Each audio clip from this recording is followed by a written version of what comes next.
ওই নারীর কপাল খুলে যাবে। কেননা শবে বরাতের রাত হচ্ছে এমন একটি রাত, এ রাতে আল্লাহ তাআলা অসংখ্য অগণিত মানুষের গুনাহ খাতাগুলো ক্ষমা করে দেন। আল্লাহ তাআলা নিজে বলে দিয়েছেন, সুনান ইবনে মাজার 1390 নম্বর হাদিস, নবীজি সাল্লাল্লাহু আলাইহি ওয়াসাল্লাম জানিয়ে দিয়েছেন, ইন্নাল্লাহা লা ইয়াত্তালিউ ফি লাইলাতিন নিসফি মিন শাবান ফায়াগফিরু লিজামিআ খালকি ইল্লা লিমুশরিকিন আও মুশাহিন। এ রাতে আল্লাহ তাআলা সন্ধ্যার পরে মাগরিবের নামাজের পরপরই আল্লাহ পাক রব্বুল আলামিন মানুষের দিকে দৃষ্টিপাত করেন, প্রথম আসমানে চলে আসেন এবং আল্লাহ পাক রব্বুল আলামিন সকলের দিকে দৃষ্টিপাত করে সকলকে সাধারণ ক্ষমার ঘোষণা করে দেন। তবে দুই শ্রেণীর মানুষকে আল্লাহ ক্ষমা করেন না। এক নম্বর হচ্ছে যারা মুশরিক, আল্লাহর সাথে শিরিক করে। দ্বিতীয় নম্বর যারা মুশাহিন, যারা আল্লাহর সাথে হিংসা করে, মানে কারোর সাথে হিংসা পোষণ করে, এদেরকে আল্লাহ তাআলা ক্ষমা করেন না। এজন্য এই দুইটি কোয়ালিটি থেকে আমাদেরকে দূরে সরে আসতে হবে এবং নারীরা, মা বোনরা তিনটা কাজ করবে। এক নম্বর হচ্ছে আপনি আপনার প্রয়োজনের নামাজগুলো পড়বেন। প্রয়োজনীয় যে জিনিসগুলো আছে, সলাতুল হাজত, আপনি 2 রাকাত নামাজ পড়তে পারেন। আপনি নফল নামাজ বেশি বেশি পড়বেন, পাশাপাশি 2 রাকাত সলাতুল হাজতের নামাজ পড়বেন, যে আল্লাহ আমার এটা প্রয়োজন, আল্লাহ আমার এইটা প্রয়োজন।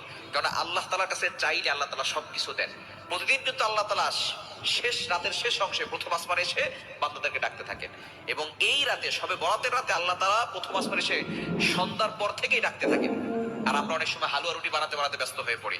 মা বোনরাও এরাতে আমল করবেন, নফল নামাজ পড়বেন, 2 রাকাত সলাতুল হাজতের নামাজও পড়বেন, প্রয়োজনের নামাজ, এটা পড়ে আল্লাহর কাছে দোয়া করবেন, আল্লাহ তাআলা আপনার সকল প্রয়োজন পূরণ করে দিবেন। দ্বিতীয় নাম্বার হচ্ছে তাওবা, ইস্তেগফার করবেন। যত বেশি পারেন তাওবা করবেন, ইস্তেগফার করবেন। আল্লাহ তাআলা নিজে বলে দিয়েছেন 28 নম্বর পারা 20 নম্বর পৃষ্ঠার 2 নম্বর লাইন, সূরা তাহরিমের 8 নম্বর আয়াতে, ইয়া আইয়ুহাল্লাযীনা আমানু তুবু ইলাল্লাহি তাওবাতান নাসুহা। ও ইউ হ্যাভ বিলিভার্স, ঈমানদারগণ, তোমরা সঠিকভাবে তাওবা করো, তোমাদের সব গুনাহ আল্লাহ তাআলা ক্ষমা করে দিবেন। এজন্য সঠিকভাবে আল্লাহর কাছে তাওবা করতে হবে। তাওবা, ইস্তেগফার করবেন, ক্ষমা প্রার্থনা করবেন। কারণ আপনি যদি এই রাতে ক্ষমা না পান, তাহলে কিন্তু আপনার থেকে হতভাগার কপাল পোড়া কেউ নাই। এবং 3 নম্বর হচ্ছে আপনি দোয়া করবেন। আপনার যত চাহিদা আছে, এই চাহিদাগুলো, আপনার আকাঙ্ক্ষাগুলো আল্লাহর কাছে বলবেন, জিকির আজকার করবেন, কোরআন তেলাওয়াত করবেন, আল্লাহর প্রশংসা করবেন, সুবহানাল্লাহ, আলহামদুলিল্লাহ, লা ইলাহা ইল্লাল্লাহ, আল্লাহু আকবার, এবং পাশাপাশি আল্লাহর কাছে দোয়া করবেন। দেখবেন আল্লাহ তাআলা আপনার সকল হাজত পূরণ করবেন, আল্লাহ তাআলা আপনার সকল চাহিদা মিটাবেন, আল্লাহ তাআলা আপনার কপালটা ফলাফল দেখুন। দোয়াটি একদম ছোট্ট। আমি যদি বলি আপনাদেরকে, বলে হুজুর কমন দোয়া, আমরা তো সবাই পারি। এই জন্য ছোট্ট এই দোয়াটি পড়ে আজ রাতে ঘুমিয়ে যাবেন, সকালে উঠে ফলাফল দেখবেন ইনশাআল্লাহুল আজিজ। আপনি মাথা থেকে বোঝা নামিয়ে ফেললে যেরকম হালকা হয়, আপনি এরকম হালকা মনে করবেন। আপনি মনে করবেন আপনার সমস্ত গুনাহ মাফ হয়ে গেছে, এরকম একটা হালকা অনুভূতি আপনার ভেতরে কাজ করবে। বুঝেছেন মনে হয় না?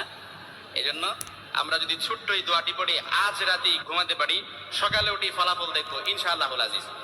আমি যদি আপনাদেরকে হাদিসের টেক্সট শোনাই, হযরত যায়েদ রাদিয়াল্লাহু তাআলা আনহু থেকে বর্ণিত, রাসূল সাল্লাল্লাহু আলাইহি সাল্লাম বলেন, হাদিসের স্পষ্ট নারেশন হচ্ছে, যে ব্যক্তি রাত্রিবেলা 3 বার এই দোয়াটি পড়ে ঘুমিয়ে যাবে, সকালে উঠে আল্লাহ তাআলা তার সমস্ত গুনাহ মাফ করে দিবেন।